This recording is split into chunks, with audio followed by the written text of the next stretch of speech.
बात आज की चैनल के कार्यक्रम मेहमान में मैं सुरेंद्र चतुर्वेदी आपका स्वागत करता हूं। दोस्तों, इस कार्यक्रम में हम अपने ऐसे मेहमानों को जो कि चिर प्रतीक्षित होते हैं और बहुआयामी प्रतिभा के धनी होते हैं, उनको अपने कार्यक्रम में बुलाते हैं। हालांकि मेहमान बाहर से आए हुए लोग होते हैं, लेकिन हम उनको भी मेहमान कहते हैं जो अपना बेशकीमती समय निकाल कर हमारे लिए, हमारे जनता के लिए, हमारे श्रोताओं के लिए, हमारे दर्शकों के लिए उपलब्ध होते हैं। तो आज हम जिस मेहमान की मुलाकात आपसे करवाने जा रहे हैं वो अजमेर रेंज के आईजी पुलिस ओम प्रकाश जी हैं।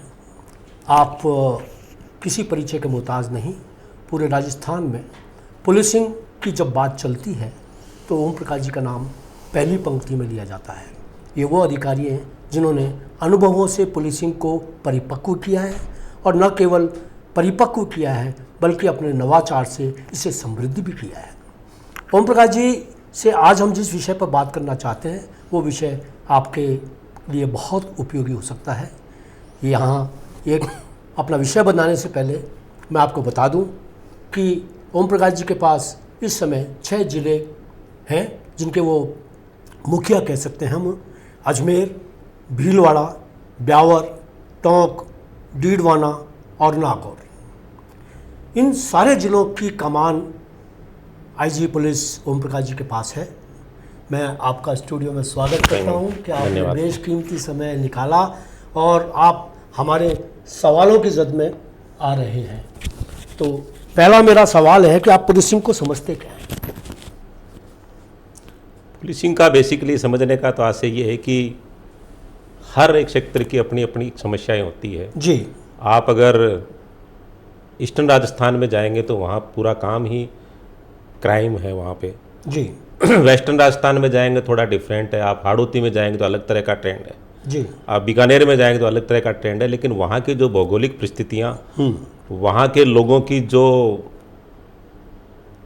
एक तरह की जीने की जो स्टाइल है या उनका जो क्राइम के प्रति जो नज़रिया है, उसके अकॉर्डिंग ही वहाँ की पुलिसिंग निर्धारित होती है। जैसे आपने देखा होगा कि आपके अजमेर को या आप जोधपुर रेंज में इतनी लूट या इतनी डकैतियाँ या इतने हथियार नहीं हैं, लेकिन यही चीज़ अगर आप जो आप ईस्टर्न राजस्थान की तरफ जाएंगे तो वेपन्स का बहुत यूज होता है और आर्म्स फायर खूब होते हैं वहाँ पे। लूट डकैतियाँ खूब होती है। रात के टाइम में पहले वहाँ पे ऐसी घटनाएं खूब होती थी। और राजस्थान पुलिस का एक इतिहास रहा है कि राजस्थान पुलिस के हर तरह की परिस्थितियाँ, यहाँ आपने देखा होगा कि बॉर्डर पे बीएसएफ बाद में गठित हुई, लेकिन बीएसएफ से पहले आरएसी ने बॉर्डर संभाला था जी। और वहाँ पे आपने देखा ट्रेडिशनल टाइम में वहाँ ऊँट पे सवारी करके भी पुलिस वहाँ काम करती थी। उधर दुर्गम जंगलों में, बीहड़ों में डकैतों से दस्यु उन्मूलन में राजस्थान पुलिस ने बहुत काम किया। दस्यु उन्मूलन में आपके चंबल के डकैत पुराने जमाने में होते थे, मुरैना, धौलपुर, आपके ग्वालियर जो लगे हुए बेल्ट थे उसमें थे। आपका वेस्टर्न राजस्थान, उसमें बॉर्डर पे आपकी तस्करी होती थी। वहाँ पे गंगानगर वगैरह, वहाँ पे आज से भी बीएसएफ जो पंजाब पाकिस्तान से लगता हुआ वहाँ ड्रोन से मादक पदार्थों की तस्करी होती है। तो हर इलाके का, गुजरात बॉर्डर है तो वहाँ शराब तस्करी एक अपनी समस्या है।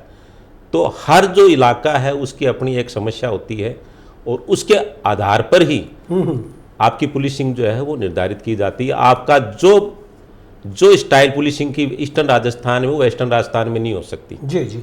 तो उसके अकॉर्डिंग ही वहाँ की पुलिसिंग, जैसी जनता है, जैसे लोग हैं, जैसी लोगों का अपराध का तरीका है, जैसी समस्याएं हैं, उनके आधार पर ही पुलिसिंग जो है निर्धारित करते हैं। चलिए, मैं ओम जी आपसे बिल्कुल भी इस तरीके की बातें करना चाहता हूं जिससे कि जनता को ये लगे कि किसी ऐसे पुलिस अधिकारी से बात की जा रही है जो हमसे ही जुड़ा हुआ है, हमारे ही बीच का आदमी है। तो मैं एक बड़ा मज़ेदार सवाल आपसे पूछना चाहूँगा कि आपकी जो पुलिस की पूरी लाइफ रही उसके अंदर कहाँ कहाँ आपको चुनौती मिली और आपने अपराधियों से और अपराधों से मुकाबला करने के लिए कौन कौन से नए स्थान और अनुभव स्थापित किए? मेरी अब तक के करीब 18 जिलों में राजस्थान में नौकरी मैंने पुलिस की जी। और एक सबसे बड़ी जो अच्छी चीज़ है वो है कि आपके जनता का जो विश्वास है जी। अगर जनता आप पे विश्वास करती है तो ही आप, रैंक कोई इम्पोर्टेंट नहीं है, रैंक कोई भी हो सकती है, लेकिन जनता का आप पे फेद है, आपके सबॉर्डिनेट का आप पे विश्वास, आप टीम लीडर हो, अगर आप अच्छे लीडर हो जी। तो ही आप फोर्स को कमांड कर सकते हो, लेकिन रैंक से नहीं होता।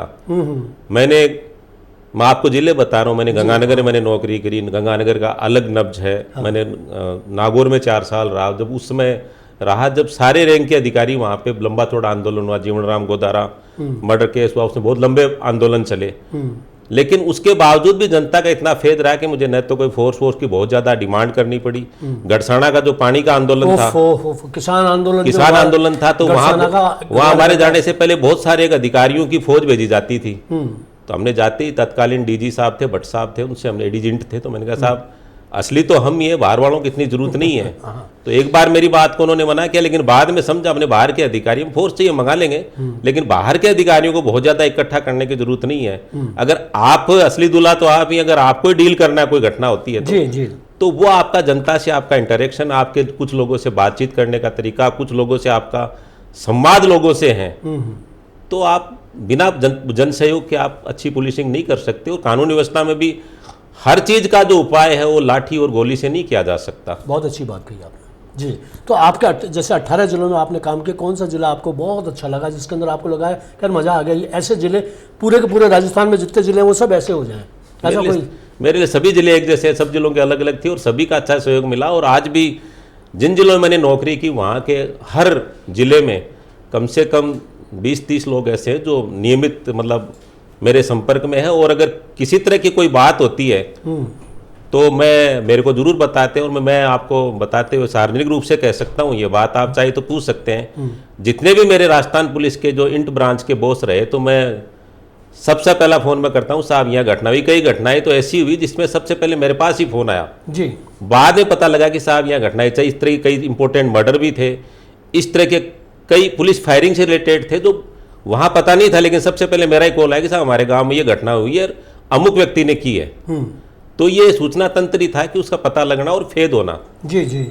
तो चलिए, आपने एक बहुत अच्छा शब्द यूज किया, सूचना तंत्र, यानी मुखबिर व्यवस्था, जो कभी पुलिस में हुआ करती थी। और आज जिस विषय पर हम बात कर रहे हैं वो विषय भी वही है कि बढ़ते हुए अपराध या घटते हुए अपराध और उनका मनोविज्ञान, किस तरीके से अपराध किस क्षेत्र में बढ़ रहे हैं और किस क्षेत्र में घट रहे हैं। तो आप सूचना तंत्र पर बहुत ज़्यादा यकीन रखते हैं, मुझे ऐसा लगता है, और ये बहुत अच्छा अधिकारी मैं उसको मानता हूँ जिसका सूचना तंत्र इतना मजबूत है, चाहे वो सूचना तंत्र जनता का हो, चाहे वो अपने पुलिस के लोग जो काम कर रहे हैं आपका उनका हो, या ऐसे अपराध वृत्ति के लोग भी हैं जो आपसे जुड़े हुए हैं, जो आपको वो देते हैं कि फलानी जगह अपराध हो रहा है फलाना, तो ऐसा बहुत बड़ा क्षेत्र आपका है। तो मुखबिर तंत्र के कमज़ोर होते हुए स्थिति पर आप क्या कहना चाहेंगे? बेसिकली मुखबिर तंत्र जो है आपका सिर्फ पुलिस से संबंधित नहीं है जी। हमारे यहाँ जो पुलिसकर्मी गांव का जो बीट कांस्टेबल जाकर के जो बात एसएचओ को बताता है, हाँ जी, घूम फिर के वो बात सरकार तक जाती है जी। और उसको जो क्रॉस वेरिफिकेशन करने का जो तरीका है, जो आम आदमी जो जिसको किसी चीज़ से कोई मतलब नहीं, वो अपना गांव का भला चाहता है, वो अपने क्षेत्र के बारे में एक अच्छी बात चाहता है, अच्छा माहौल चाहता है जी। कोई भी सामान्य ग्रामीण या कोई सामान्य नागरिक है, वो कोई राजस्थान ऐसा प्रांत नहीं है कि जहाँ कोई अपराध को बढ़ावा दे, अपराध को संरक्षण दे। ज़्यादातर शांति प्रिय लोग हैं, लेकिन उसका क्रॉस वेरिफिकेशन होना चाहिए। कई बार हम लोग जो हमारा पुलिसकर्मी जो बात करता है उसको सही मान लेते, जो 100% सही नहीं होती, हो सकता है वो 70% सही हो, लेकिन 30% उसका दूसरा पक्ष भी होता है। तो उन दोनों चीज़ों को मिला करके जो आपके साथ जिन्होंने कभी आपने जिनकी मदद की हो, या जो जानते कि यहाँ मैंने ये बात कह दी तो मेरी बात जो है जिस स्तर पे जानी वहाँ पहुँचा दी जाएगी, तो उनका एक विश्वास होता है। तो ये तो बहुत बड़ी बात है और आपने बहुत प्रैक्टिकल और व्यवहारिक बात कही। मैं अब अजमेर से शुरू करूँ। अगर अजमेर रेंज के आप अधीक्षक हैं, मुखिया हैं, तो मैं ये चाह रहा हूँ कि इसमें मतलब आपके आने के बाद में रेंज में उत्तरोत्तर हुआ और ग्राफ जो क्राइम का ग्राफ है वो धीरे धीरे कम हुआ। कहीं ऐसी कोई जगह आपके इस रेंज में नहीं आई जहाँ कानून व्यवस्था खतरे में पड़ी हो, दुविधा में पड़ी हो, या उसको नीचा देखना पड़ा हो, क्योंकि आपने सब जगह जहाँ ऐसी स्थितियाँ आती हैं वहाँ आप पहले से ही इतनी प्रिकॉशंस बरतते हैं कि वो मामला जो है वो बहुत ज़्यादा अच्छी तरीके। जैसे मैं एक उदाहरण के तौर पर एक बहुत मामूली सी बात है कि विजयनगर के अंदर एक ब्लैकमेल कांड हुआ और आपकी जो मौजूदगी थी, जिस तरीके से आपने उसको डील किया, उसके बाद में वो वहीं रुक गया और रुकने के बाद में एक ऐसा लगा कि बिल्कुल सही व्यवस्था हो गई है। तो इस पर आप क्या कहना चाहेंगे? अब इसमें बेसिकली ये है कि जैसे पतला लगा, जो ही पता लगा, हमारे सबॉर्डिनेट ने भी उसमें मेहनत की। इसके अलावा हमारे पुलिस मुख्यालय, हमारे डीजी साहब को हमने बताया, राज्य सरकार के स्तर पे बताया, तो तुरंत इसको बड़ी गंभीरता से लिया गया। बच्चियों का मामला तो राजस्थान सरकार और पुलिस मुख्यालय वैसे भी महिला अपराध के मामले, विशेष रूप से छोटे बच्चियों के साथ जो इस तरह की जो घटनाएं होती है उसको बहुत गंभीरता से राज्य सरकार भी लेती है और पुलिस मुख्यालय भी लेते हैं, हमारे सीनियर्स भी इसको बड़ा। तो जो ही घटना पता लगी तो घटना घटित होने के 24 घंटे के अंदर सारे के सारे जो अभियुक्त थे वो हमने राउंड अप कर लिए थे उसमें। लेकिन चालान जल्दी पेश करने के मैं बिल्कुल पक्ष में नहीं था। काफ़ी लोग वाहवाही लेने के लिए 7 दिन में चालान पेश कर दिया हमने, मैं इसके कतई पक्ष में नहीं हूँ। जब तक घटना का पूरा निचोड़ नहीं निकल जाए, वहाँ पे जितने भी मोबाइल जो यूज हुए थे जी, वो सारे मोबाइल का टेक्निकल सर्विलेंस, उनका FSL कराया गया, उसमें कोई किसी तरह का फोटोग्राफ, किसी तरह का एविडेंस कुछ भी अगर हो तो कोई अपराधी किसी भी सूरत में बचना नहीं चाहिए। और इसमें यह तय किया कि घटना, इस तरह की घटनाओं को संरक्षण देने वाले, प्रोत्साहित करने वाले और इसमें सहयोग करने वाले जितने भी मुलजिम थे, अगर किसी ने गाड़ी प्रोवाइड कराई, किसी ने मोटरसाइकिल प्रोवाइड कराई, किसी ने अपना जगह उपलब्ध तो अपने जगह उपलब्ध कराई, तो उसमें ये कोई पर्टिकुलर एक कम्युनिटी की बात नहीं कह रहा मैं, अपराधी किसी भी जाति का हो सकता है, बिल्कुल, किसी भी कम्युनिटी का हो सकता है। तो सभी व्यक्ति गिरफ्तार हुए उसमें जी। और इससे पहले भी 1-2 घटनाएं, तो आप इसका देखिए कि कम से कम महिला अपराधों में, दुष्कर्म के मामलों में लगभग रेंज में 34% की कमी आई जी। जनरली ऐसे अपराध खूब लोग आरोप ये लगाते हैं कि साहब बहुत सारे अपराध बढ़ गए, बच्चियों के अपराध बढ़ गए, लेकिन हमारी रेंज में करीब ये 34% के करीब कमी आई। और उसके बाद भी फिर ये जो एक जो कैंपेन चलाया राज्य सरकार ने और पुलिस मुख्यालय की, इस तरह के जो कैफे हैं उन पे आप सख्ती कीजिए। इस तरह का जो मोबाइल का जो प्रयोग है, या जो मोहल्ले पे हमारे जो स्क्वाड जो लगे हुए हैं, हमारे जो आपकी जो गश्त है, आपका जो दूसरे जो और इनपुट है, इंटेलिजेंस के इनपुट है, कहाँ कहाँ हो सकते हैं, उन सभी जगहों पे हमने अलर्ट किया। तो उसके बाद उसके अच्छे निश्चित रूप से अच्छे परिणाम आते हैं उसके। ओम जी, मैं ये बात जानना चाह रहा हूँ आपका कि जैसे ही सूचना मिलती है और उस पर तुरंत पुलिस कार्रवाई हो जाए तो निश्चित रूप से वो अपराध खौफ भी पैदा करता है, अपराध को विस्तार लेने में भी रुकावट आती है। तो आप कैसी पुलिसिंग चाहते हैं ऐसे मामले में कि जब लड़कियों के संबंध में कोई अपराध की सूचना मिलती है और आप उस पर कार्रवाई करते हैं और समाज पर उसका किस तरीके से पॉजिटिव प्रभाव पड़ता है और उसकी जो रफ्तार होती है वो कम होती है, किस तरह की पुलिसिंग से रफ्तार कम हो सकती है? जैसे इसी प्रकरण का मैं बता रहा हूँ, इनिशियली जब आपको लगता है कि 1-2 किसी के संपर्क में आए जी, तो अगर उसी समय उसकी रोकथाम हो जाए, उसी समय प्रॉपर ढंग से गिरफ्तारियां हो जाए, केस ढंग से रजिस्टर्ड हो जाए, चालान पेश हो जाए, या फिर आपको अपराध घटित करने के आपका सबसे बड़ा है कि आपकी प्रेजेंस कैसी है जी, आपकी पुलिस की जहाँ जहाँ प्रेजेंस है या पुलिस का सूचना तंत्र मजबूत है। तो अगर कोई भी घटना घटित हुई, बहुत सारी, मैं आपको पुनः बताना चाहूँ कि आप मीडिया का लंबा आपका अनुभव और मीडिया से आपका बहुत लगाव और आज भी आप देखते हैं, तो मैं सभी को कहना चाहता हूँ कि मैं इस चीज़ को, मीडिया में जितनी भी खबरें आती हैं, पॉजिटिव का तो मैं इतना नहीं लेता, अगर कोई नेगेटिव रिपोर्टिंग है, चाहे हमारे पुलिस के बारे में हो, अन्य विभाग के बारे में हो, तो उसमें मैं कॉन्ग्रेजेंस जरूर लेता हूँ। और कई बार मैं आपको बताते हुए, मुझे कोई ऐसी बात नहीं है, लेकिन जो मीडिया में जो खबरें जो नकारात्मक छपती है उसमें 30% खबरें मेरा मानना है कि वो सही होती है, अगर तह तक हम जाते हैं तो उसमें। तो उनकी मीडिया रिपोर्ट में अगर कोई चीज़ नेगेटिव है, कोई छपी है, तो उसको हम बिल्कुल गंभीरता से लेते हैं और उस पर त्वरित कार्रवाई करवाते हैं। और कई बार जो इस तरह से है कि एक तरह से किसी को प्रोटेक्शन दिया जाता है या इतनी शक्ति नहीं होती है, किसी अपराधी के साथ इतनी शक्ति नहीं होती है, तो जो उसमें भी जैसे आपने बहुत सारी गैंग्स, आपके अजमेर में मैं देखता हूँ कि 2-3 बलमाराम गैंग थी और बड़े अपराधी थे। तो जो भारत सरकार जो नए कानून आए, उनकी अपराधियों की संपत्ति जब्त करना, 107 BNS, 111-12 BNS, तो यहाँ इस तरह के केसेज में उनकी संपत्ति जब्त करने की कार्रवाई करी। इसी तरह से आपके जो NDPS का अपराध है, मादक पदार्थों की तस्करी के मामले हैं, तो उसमें उनकी प्रॉपर्टी को फ्रीज करने की जो कार्रवाई है वो हमने मेरी वाली पहले वाली जो रेंज थी पाली, उसमें ज़्यादा की, अपेक्षाकृत उतनी नहीं कर पाए, लेकिन यहाँ 0 था, तो यहाँ हमने उसको उनकी प्रॉपर्टी फ्रीज करने की तैयारियाँ की, तो उससे एक अच्छा इम्पैक्ट गया। और उसके साथ साथ मैं आपको बताना चाहता हूँ कि महिला अपराधों की राज्य सरकार की और पुलिस मुख्यालय की सर्वोच्च प्राथमिकता है। हमारा एक ITSS हो जिसमें 2 महीने में चालान पेश करना होता है, तो पहले हम अजमेर रेंज उसमें 12वें नंबर पे थी, और अब जो है वो लगभग दूसरे या तीसरे नंबर पे रहती है। बहुत अच्छी है, ये तो बताइए। बीकानेर रेंज हमसे आगे, क्योंकि वहाँ सिर्फ 3 ही जिले हैं जी। और हमारे जिले थोड़े बड़े भी हैं, वहाँ अपराध भी थोड़ा कम है बीकानेर रेंज में, लेकिन इस रेंज में फिर भी उसके बावजूद भी हम 12वें नंबर से इसको दूसरे तीसरे नंबर पे लाए। तो इसमें हमारी पूरी टीम की, हमारे SP साहिबान की, CO की, सबकी मेहनत इसमें रही है। इसमें मैं दोस्तों दर्शकों को मैं बताना चाहूँगा कि अजमेर स्टेट के अंदर जो अपराध की जो रफ्तार गिरी है वो है 65.10%, मतलब अपराध गिरे हैं, और अजमेर रेंज के अंदर जो गिरा है वो है 69.24, यानी कि अजमेर बहुत तेज़ी से अपराधों में के ग्राफ के अंदर कमी आ रही है। इसके अंदर मैं और बता दूं, अगर आप आंकड़ों की भाषा बोले, मैं आपसे नहीं पूछना चाहूँगा आंकड़ों की भाषा में, पढ़ के बता देता हूँ जो आपके यहाँ से कार्यालय से आए हैं। भारतीय दंड संहिता BNS के अपराधों में 15% की कमी हुई है अजमेर के अंदर। जो 100% हुआ करता था वो 15% रह गया है। महिला अत्याचार पर अपराधों में जो गिरावट आई है वो 9.5% की कमी हुई है। अनुसूचित जाति एवं अनुसूचित जनजाति के अपराधों में 33.33% की कमी हुई है। संपत्ति संबंधी अपराधों में 33.35% की कमी हुई है। इसी प्रकार स्थानीय एवं विशेष अधिनियम के अंतर्गत NDPS एक्ट के तहत 27.22 की वृद्धि हुई है। पूरी रेंज में वृद्धि हुई है। तो बाकी तो सब कमी हुई है, तो इसमें जो वृद्धि हुई है उस वृद्धि के पीछे आप क्या कारण मान रहे हैं? इस वृद्धि के पीछे कारण है कि हमने इसमें बेसिकली है कि ज़्यादा मादक पदार्थ पकड़े। तो अगर किसी एक्ट में अगर हम जुआ पकड़ते हैं या NDPS पकड़ते हैं या शराब पकड़ते हैं तो हमारी पॉजिटिव कार्रवाई है, लेकिन वो अगर अच्छी होती है तो हमारे लिए पॉजिटिव है, और अपराध कम होते हैं तो हमारे लिए, अगर अपराध बढ़ते तो नेगेटिव। तो हमने बढ़ाने के लिए बहुत प्रयास किए हैं इसमें। NDPS से इसका मतलब पकड़ा दकड़ी अच्छी सख्ती बहुत ज़्यादा किया। बिल्कुल ये।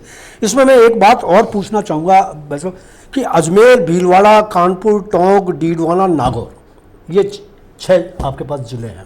इन जिले में नागौर की स्थिति पर मैं आपसे कुछ बात करना चाहूँगा, क्योंकि मुझे नहीं लग रहा कि आप नागौर पर अगर बात करना चाहें तो मैं आपको बता सकता हूँ कि चोरी इसका ग्राफ बड़ा है, वहाँ पर जितने भी ग्राफ है, लूट का ग्राफ हुआ है, इधर डकैती 200% हो चुकी है, बढ़ चुकी है। आप इसके पीछे क्या, आपका एक रेंज इतनी कमजोर क्यों चल रही है? मुझे लग रहा है कि पूरी व्यवस्था में बेसिकली पूरी रेंज में सबसे ज़्यादा इलीगल माइनिंग का एक जो सब्जेक्ट है, इलीगल माइनिंग में भीलवाड़ा, टोंक, NDPS में सबसे अच्छे हैं, लेकिन लोकल एंड स्पेशल एक्ट में नागौर का थोड़ा और इम्प्रूव करने की आवश्यकता है।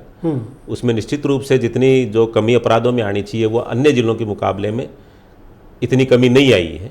और इसी तरह से जो आपके एक्ट में जो इंक्रीज होना चाहिए इलीगल माइनिंग में, NDPS में, एक्साइज में जो वृद्धि होनी चाहिए वो नहीं होती। उसमें हम और ज़्यादा कार्रवाई करेंगे, और ज़्यादा उसको संगठित करके हम उसको इम्प्रूव करेंगे। तो आप मुझे ये बताना चाहेंगे कि मतलब जिस तरीके के अरेंजमेंट्स आपने किए और बड़ा वो किया, उसमें आपने एक प्रयोग भी किए। उसमें जैसे नवाचार का बात चलती है, तो नवाचार में एक आपने कि एक तो होता है CNG के जो लोग हैं, जो आपके मित्र हैं, पुलिस मित्र हैं थानों से, उनसे आपने सीधे संपर्क करके वो किया और 15,000 से ज़्यादा रिकॉर्ड तोड़ा कि आपने सबसे।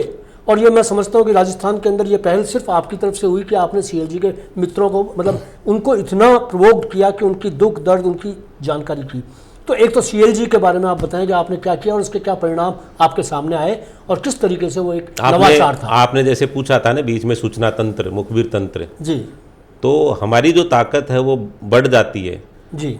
कम्युनिटी पुलिसिंग में हमारा CLG, ग्राम रक्षक दल, सुरक्षा सखी, पुलिस मित्र, ये हमारे एक सहायता के लिए बने हुए हैं, हमारे को इन्फॉर्मेशन देने के लिए, किसी घटना के बारे में बताने के लिए।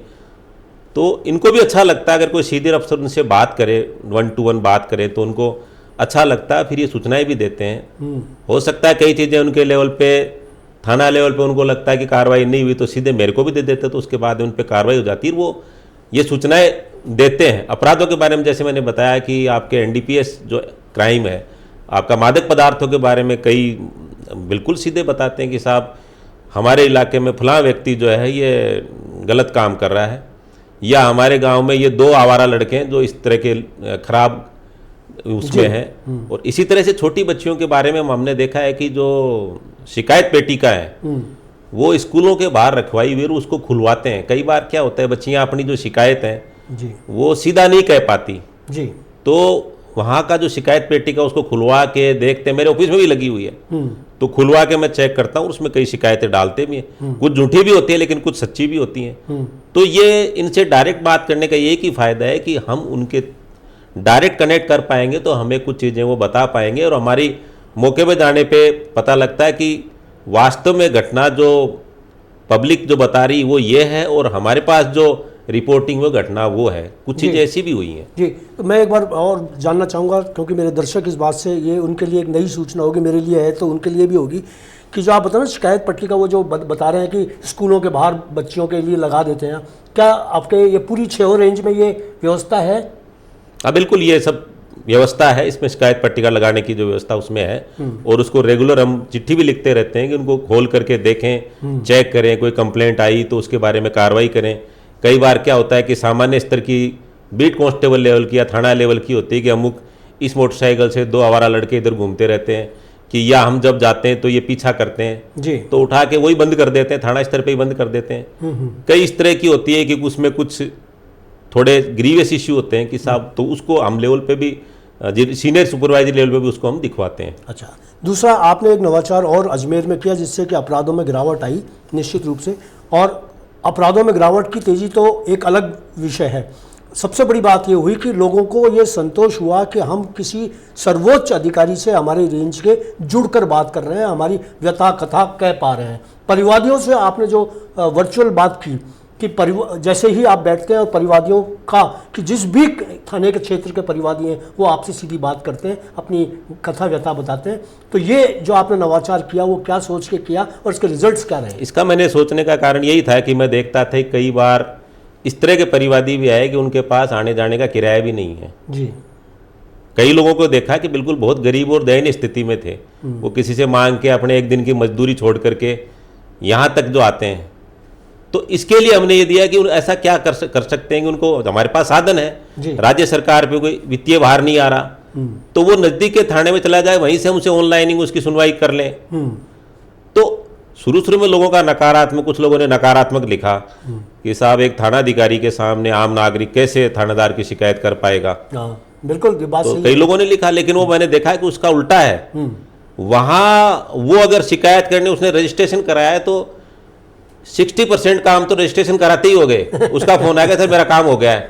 और कुछ वो जहाँ पहुंचा, थाने पे पहुंचा तो उसके आमने सामने किया तो उसने तुरंत ही उसके काम हो गए। कोई बहुत बड़े काम नहीं होते, किसी का साइबर फ्रॉड में कोई मुकदमा दर्ज हो गया, उसका अकाउंट फ्रीज कर दिया किसी का, या किसी का सर्विस वेरिफिकेशन नहीं हुआ, किसी का पासपोर्ट वेरिफिकेशन, छोटे छोटे मामले भी आते हैं, या किसी का रास्ते कहीं हुआ था, हमसे संबंधित नहीं था, या कोई छोटा मोटा झगड़ा था, आपस में कोई बोलाचाली थी तो उस वाले मामले के थे। छोटे छोटे मामले जो थे वहीं पे दूर किए जा सकते थे, पारिवारिक झगड़े थे तो वहीं पे समाप्त हो गए। और इतनी जो भीड़ यहाँ आके जो लगती है वो अनावश्यक भीड़ जो है वो कम हो गई, उनका आने जाने का खर्चा, समय वो भी बचा। ये बहुत अच्छा, मैं आपको बधाई देता हूँ कि आपने इतने अच्छे 2 काम किए, बहुत अच्छे काम किए। अब मैं 2 लास्ट क्वेश्चन पूछना चाहूँगा आपसे। पहला तो आप अपने पुलिस के जो सहयोगी कर्मी हैं, अधीनस्थ कर्मचारी हैं, उनसे क्या उम्मीद करते हैं कि ये जो हमारा कार्यक्रम है वो आपके सारे जब पुलिस अधिकारी आपके चारों अपने 6 रेंज के जब देखेंगे इस कार्यक्रम को, तो आप उनको क्या देना चाहते हैं कि भाई आप इस तरीके की नवाचार करें, इस तरह जनता के दुख दर्दों में शामिल हों, सहभागिता निभाएं अपनी, तो आप क्या मैसेज देना चाहते हैं? बेसिकली तो मैं यही कहता हूँ कि हमारे पास कोई अगर कोई बहुत महत्वपूर्ण व्यक्ति आता है, वो किसी ना किसी बड़ी जगह से किसी सिफारिश करवा के आएगा, तो उसको तो एक नज़रिया होता है ना, उसको बैठाएंगे, पानी पिलाएंगे, पूछेंगे। पर जो समाज की अंतिम पंक्ति का व्यक्ति, जिसको बेचारा अपनी बात भी ढंग से नहीं कह पाता कि उसकी समस्या क्या है, तो उसको अगर आप सुनना शुरू कर दोगे, उसको रिलीफ दोगे तो वो रिलीफ है जी। उसका अगर आप काम कर पाते हो तो वो वास्तव में खुशी देने लायक काम है जी, जी, जी। बाकी तो वो आदमी जितना प्रभावशाली हो तो कहीं से भी करवाएगा, एसएचओ नहीं करेगा, सीओ करेगा, मैं नहीं करूंगा तो और कहीं जाएगा, वो तो करा लेगा। लेकिन जो वास्तव में पुलिस का जो काम है, मैं आज भी कहना इस बात को मैं आपको दर्शकों के सामने सामूहिक रूप से कह सकता हूँ कि जो रिलीफ पुलिस इमीडिएट जो रिलीफ दे सकती है, अन्य कोई एजेंसी नहीं दे सकती। आप हाई कोर्ट, सुप्रीम कोर्ट कहीं तक जाते रहो, लेकिन पुलिस जो रिलीफ दे सकती है, इमीडिएट जो जस्टिस देने का काम है, वो किसी गरीब के साथ सबसे पहले अगर कोई घटना होती है, बॉडी ऑफेंस होता है, कोई जमीन संबंधी विवाद होता है, किसी महिला का छेड़छाड़ का मामला होता है, या किसी के साइबर फ्रॉड होता है, या कोई आपके मौजूदा समय में आपने देखा डिजिटल अरेस्ट के जो मामले होते हैं, आप सोचो आदमी कितना भयभीत और कितना हताश परेशान हो सकता है। तो ऐसे समय में इमीडिएट रिलीफ देने का काम जो है पुलिस ही कर सकती है, वो देना चाहिए। तो ये तो हुई पुलिस से। अब मैं ये चाहूँगा कि आप मैसेज दें उन लोगों को जिसके लिए पुलिस बनी है, यानी आम आदमी जो अपराधों का पीड़ित वर्ग होता है या अपराधों से आक्रमण झेलता है, उनको किस तरीके से इन आक्रमणों के लिए तैयार होना चाहिए और पुलिस की मदद के लिए किस तरीके से उनको आगे आना चाहिए। आम आदमी को तो यही है, कोई आपका बहुत कम लोग हैं जो अपराध को प्रोत्साहित करते हैं जी। अगर जो कोई आपके आस पड़ोस में घटित हो रहा है, कोई भी अपराधी जो होता है, कोई अचानक बड़ा अपराधी या भूमाफिया या बहुत बड़ा ड्रग्स का स्मगलर नहीं बनता है, वो धीरे धीरे पनपता है। तो आपके मोहल्ले में, आपके आस पड़ोस में जहाँ भी कोई गलत हो रहा है, कोई छोटी बच्ची के साथ कोई छेड़छाड़ करता है, कोई आवारागर्दी करता है, किसी बुजुर्ग को परेशान करता है, किसी ज़मीन पर अतिक्रमण करता है, या कोई साइबर फ्रॉड में इन्वॉल्व है, या किसी तरह के अपराध की तरफ जो बढ़ रहा है या नशे की तरफ बढ़ रहा है, एक आदमी नशे का आदी हुआ तो धीरे धीरे वो नशा आपके पूरे मोहल्ले में फैलेगा। एक ड्रग सप्लायर आपके मोहल्ले में आ गया तो धीरे धीरे उसका क्षेत्र बढ़ेगा। बहुत सही बात। तो ये चीज़ें जो है, आप सबसे पहले शुरुआत छोटी बच्चियों के जैसे छेड़छाड़ के मामले या जो आपने जो घटना बताई हुई जबकि, तो हर घर में, मैं पुनः कहता हूँ कि हर घर में पुलिस जा के नहीं देख सकती। अगर कोई गलत हो रहा, आपने देखा होगा, मैं बेसिकली ग्रामीण परिवेश का व्यक्ति हूँ, तो पहले पुराने टाइम में हम देखते हैं, मैं शेखावाटी का रहने वाला हूँ, तो अगर कोई जरा सा भी कोई बालक अगर गलत संगत में गया तो बुजुर्ग लोग कह देते इसकी चाल चलन ठीक नहीं है, तो वो वहीं पे उसका समाधान हो जाता था। तो आपके मोहल्ले में, आपके गली में अगर कोई छोटा मोटा कोई किसी तरह का अगर अपराधी पनप रहा है जी, या कोई अपराध हो रहा है, तो उसकी सूचना दें। कोई नशे का, किसी छोटी बच्चियों के साथ छेड़छाड़ के कोई भी घटना अगर शुरुआत जहाँ होती है तो उसका इलाज है।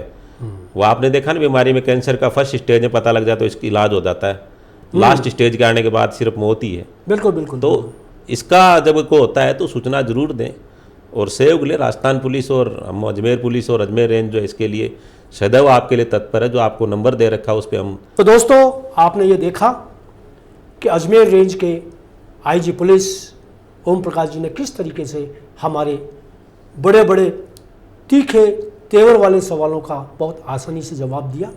उन्होंने यह भी बताया कि उनके क्या अधिकार और पुलिसिंग किस तरीके से होती है। ये भी बताया कि पुलिस के जो अधिकारी हैं, अधीनस्थ कर्मचारी हैं, चाहे वो कांस्टेबल, चाहे हेड कांस्टेबल हो, थाना अधिकारी हो, सीओ हो, एडिशनल एसपी, एसपी, डीएसपी, जो भी पुलिस के अधिकारी हैं, उनके लिए क्या आचार संहिता है वो भी बताई, और पब्लिक को क्या करना चाहिए। ऐसा नहीं है कि सिर्फ सारे के सारे अपराध को जो रोकने की जिम्मेदारी है वो पुलिस की है, आपका अपना नैतिक दायित्व भी है, आपके अपने अधिकारों के साथ में आपके कर्तव्य भी हैं। वो कर्तव्य क्या क्या हैं वो भी आपने बताए। मैं एक बार फिर आपका आभार व्यक्त करता हूं जी कि आप आए और आपने बहुत महत्वपूर्ण सवालों के लिए हमारा इस कार्यक्रम को बहुत धन्यवाद। आपको बहुत बहुत धन्यवाद। धन्यवाद, थैंक यू।